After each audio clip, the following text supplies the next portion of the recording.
we had some good production from a lot of players. I thought Sam Fuehring, she wasn't feeling well today, but I thought she came out and played extremely hard. It's just the turnovers that she's got to cut down on. Like I told her, like, if you're not feeling good on Sunday, then obviously I can't play you because you throw it to the other team when you're not feeling well. And we can't have that. So there are turnovers that she knows she can't make, that she has to cut down on.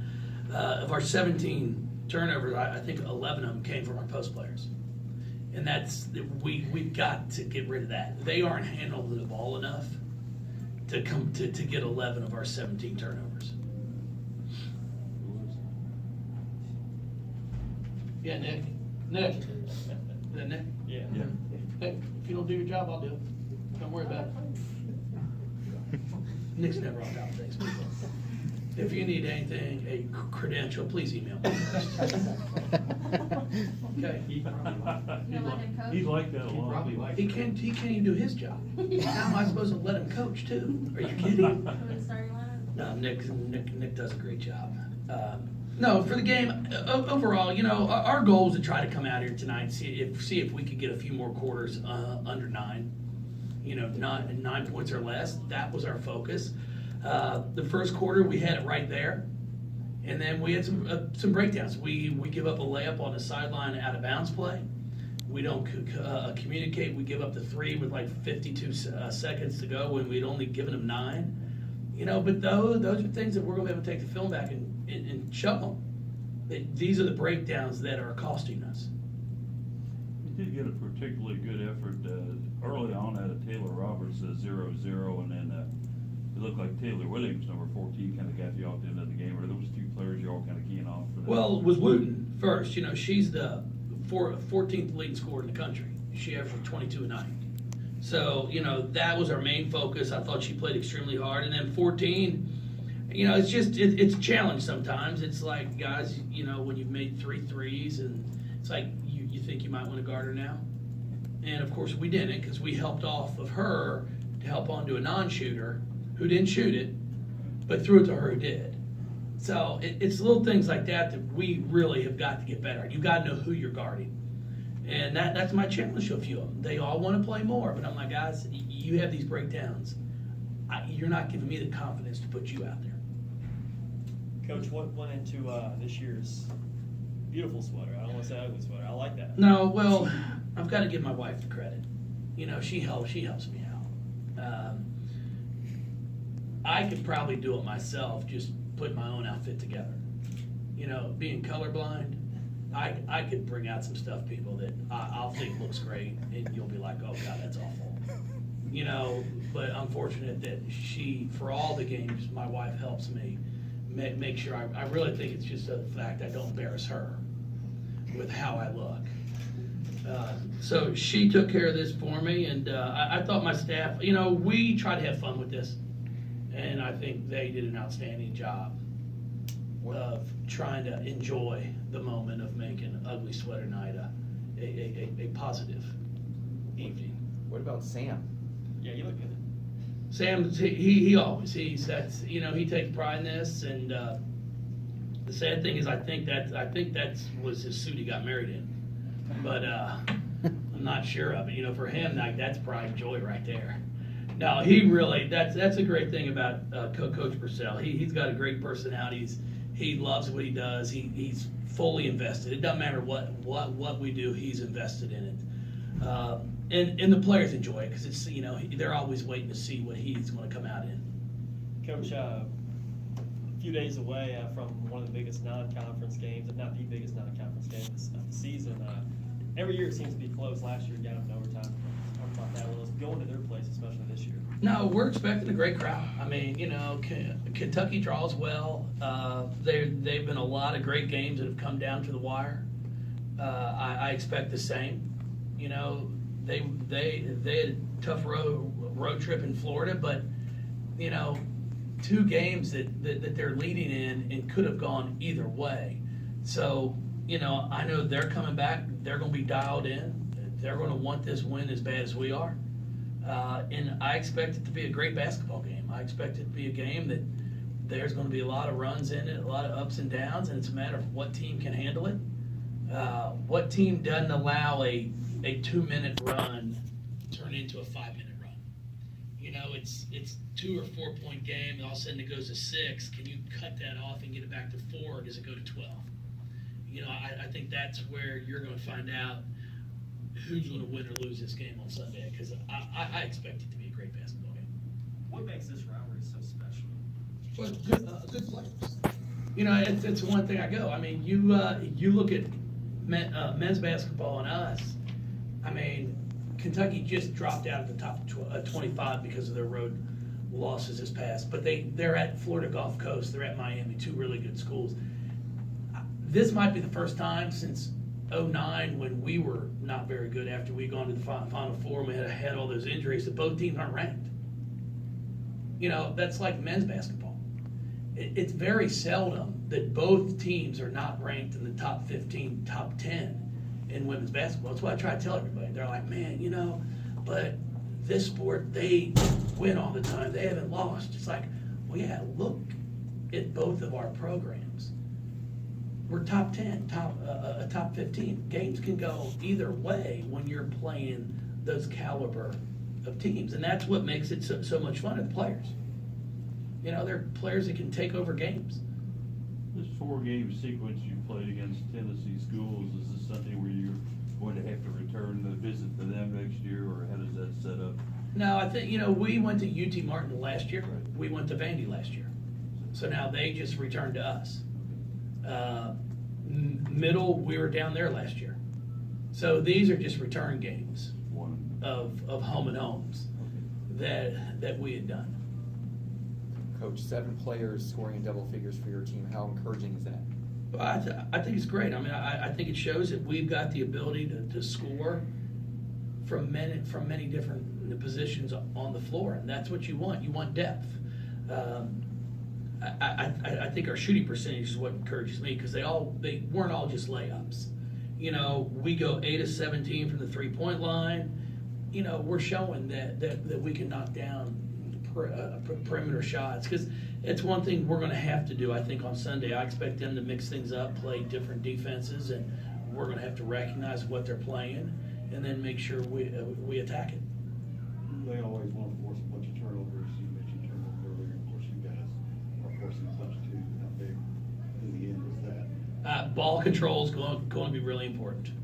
You know, I just told our kids, you know, it almost felt like there for a little bit in the third quarter that we were either scoring or turning it over. We're shooting it at 50% on the season. I'm like, you know, I expect if we can get it down to between 10 and 14 turnovers a night, I'm fine with that, with how we're trying to play. You know, you can't play upbeat. You can't play fast tempo, fast pace, and expect to not turn the ball over every once in a while. It's going to happen. But we've got to eliminate the unforced turnovers, which to me are the cross-court skip passes in the backcourt, dribbling it off your leg. You know, those are the ones that we've got to cut down on, because I think it's going to come down to who values the basketball the most on Sunday. Is this game a good one to kind of kick off a road stretch, and then you come home and it doesn't get easier after that? It's kind of like real. No, it's for real now. You know, we've got Kentucky on Sunday. We'll travel out to Denver on Monday morning to play Air Force. You know, Colorado Springs is where Kylie Shook's from, and we try to get our kids back as close as we can to home at least once during their career. Then they'll all go home for Christmas from there. And then we'll meet back on the 26th, practice 26th, 27th, and travel down to Tech to play Georgia Tech on the road, NC State on the road. And then our first home game is back here with Duke. I mean, you've got to show up and play. There's no question about it. And, you know, it's going to be good. You've got to, you know, I tell people there, you know, I've had people go, man, the ACC didn't do you much of a favor with the schedule. You know, I look at it as I've got 2 on the road starting off. Well, there's 2 of my 8 finished. So now my next 14, you know, you've got a bunch at home. So, you know, it doesn't bother me. Thank you, everybody. Appreciate it. Thanks, Coach. We try. Yeah. That's a quarter of an entry, and it's a lot of fun. Y'all didn't hear that. Why do y'all think you all were asked to come out here? Why were you picked? Cause you play well. Nick picked me, so, yeah, I think we play well. Dave, you did really have a strong first half there and just barely missed the double-double. What were you seeing early on that where you're able to get the points and get the rebounds? I mean, my team was able to get me the ball when I was open. I don't really care about the points, as long as I can help my team score. With the rebounds, I mean, I pulled one away from Aisha. I'm not supposed to do that. I learned my lesson with the green finger, so, I mean, rebounds, I didn't think I had that many. I guess they just kept falling in my hands. Desmond, you had one of the most athletic series of moves there in the third quarter where you were flying over the ball and jumping the ball and hitting all that. What was going on there? And did you realize you didn't have to do all that? Talking about the one when it was going out of bounds? Yeah. Yeah, see, in my head, it was good hustle. In coach's head, it was dumb because either way it was gonna be out ball because he kicked off the girl's shoe. So, lesson learned, my basketball IQ is growing. I think you're just, yeah, it was really good. I think you're just so competitive, you wanted to outrun her. Oh, yeah, no, yeah, she is. Yeah, we learned that in practice. You've gone through this straight of 4 Tennessee teams, and now you go up to a Big Blue on Sunday. What did you learn out of this stretch to get ready for Kentucky? We prepare like all of our other games. We have to play hard defensively, offensively. We have to know that we're going into the game against a great team. We played them last year, so, I mean, they played them last year, I didn't get to, but I think the rivalry is great for us to see who owns the state of Kentucky, but it should be fun. When you beat one team by 54, how hard is it to stay focused coming into another game where your favorite big? Can you repeat that? No, I said, yeah, how hard was it coming off of one big win to focus on another opponent where your favorite big over them too? Like I said before, we prepare for every game kind of the same way, just by working hard each game, defensively, offensively. Discipline, Yeah, knowing our scouting reports, Yeah. just staying disciplined, no matter. And we play our game. It doesn't matter who we face, it's what we do. How, I guess, how satisfying was it for you all to have balanced scoring the way that you did tonight? For either one of you, What happened? the balanced scoring. Oh, that's nice. 7. Yeah, yeah, everyone can score on our team. Yeah. If someone's not hitting them, we can rely on someone else to hit them, so it's an advantage. So what'd y'all think of the coaches' sweaters? Ugly. Ugly. I think, Who do you think won? I don't think nobody won because everyone really ugly, you know? It was were like, they kinda look cute. nice, and like Purcell last year was hideous. This year, he looks like a checkerboard. And, but he still, like, it still looks nice, like, it still looks nice, so it wasn't really I ugly. mean, I like Beth. But it- She'd light it yeah, up. Coach And Beth. she said she'd light it up if like people got charges. Yeah, so, So I got a charge thing. yeah. Are you all able to actually hear the pep band sing the Christmas carols when the other team shoots the free throws? Mm-hmm. And are there any favorites you'd like for them to do down the road that you haven't heard yet? I didn't really hear, I wasn't really paying attention. Do you tune everything out when you're on the court? I tried to. Sometimes, when I'll inbound the ball, I'll hear the little ball, like what do they do? The kids? Yeah, the kids, yeah, ball kids. I'll hear them say, "Come on, Sam, you got it." I appreciate it. Y'all are tied for third right now in the AP poll. I know you guys are aware of it, but program fast ties that. How do you guys tune all that noise out? Or I know you guys say you practice the same for everything. We play our basketball. We know every team that we're gonna face is gonna be good. A good challenge for us to work on our game. Doesn't matter who we're playing, we work on Louisville basketball. So you all don't pay attention to 12-0, ranked number 3, rivalry game? We know we have a target on our backs, so it gives us even more of a push to work harder.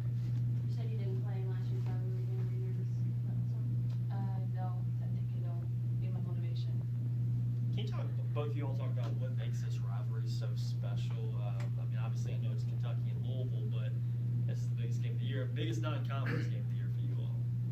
I think just the history behind it, and just like Sam said, we're playing a great team, no matter what. It's a rivalry game, and everybody's gonna play hard, so it's just gonna be a great matchup between two great teams. But Sunday is a couple days away. Yeah, it's also like when you go to Kentucky, it's like, go Cards, and we're like, no, go Cats. It's like, I think that's where it comes from too. There's pretty much two big fans, so I think that's where the rivalry comes into it. Last year, overtime, Kentucky actually has the edge, past, several years. Talk about how badly you don't want to end this winning streak with this win over your rival this weekend. I'm only a sophomore, so I was only there for one, which is last year, so I don't know about Hey, the you other won it. game. Right, I'm one of those, so I don't know about the other games in the past, but just like Sam said, just like you said, the biggest non-conference game on our schedule. Just gotta stay focused, stay disciplined, and go in, not thinking about anything, just playing Louisville basketball.